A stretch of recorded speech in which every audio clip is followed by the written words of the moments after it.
last decade, I was living in California in the 2010s decade, and I went to the grocery store, and I'm Tanis Coralee Leonhardi, Seattle, and today is Friday, 18 July 2025, and when I went into the grocery store, in this same vehicle, this is I only have one vehicle, at least currently, and it's the only vehicle I've ever owned.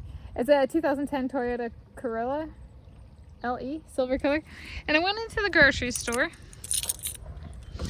and what I did when I went in was I left a water bottle here in this cup holder, and I looked back, and checked to make sure I'd locked the door, and went in and got some groceries, and then came back to my car and my water bottle was gone, and my water bottle had been stolen, and it was a metal water bottle, and it had etched into it a family member's name.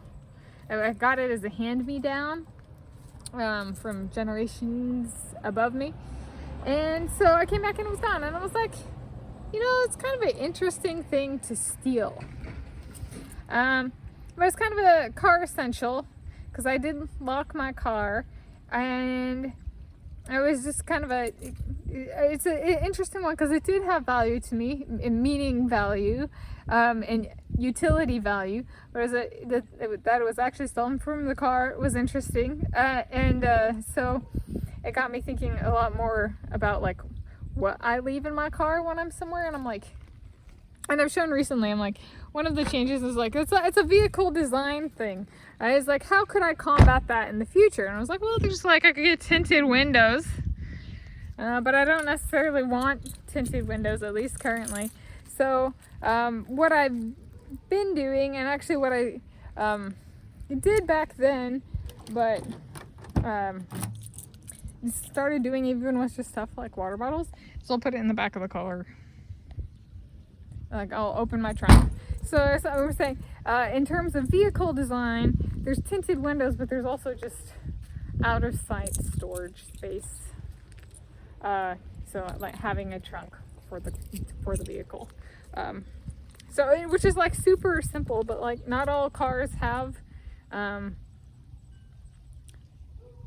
certain abilities. I mean, some people like will buy vehicles, or the determining feature will be the number of cup holders. And so like if they're looking between two models, they're like, I came down to the cup holders. So that kind of stuff, depending on the person, does matter. So I was like, that actually did come into mind after that happened. I was like, designing a vehicle, huh? How could I change it? And I was like, well, I don't really have the means of changing it, so maybe I can change my behavior. So that's what I did. But I had to have a trunk to do that with. And when I was in Scotland in July 2019, my rental car, it didn't actually have a trunk like that. It had a small hatchback. And so it's like, it's harder to put it out of sight in that case. And people just look down into the hatchback versus a trunk that fully closes with an opaque material. Alright, so there we go. That's on having a water bottle stolen from my vehicle. I have had something stolen.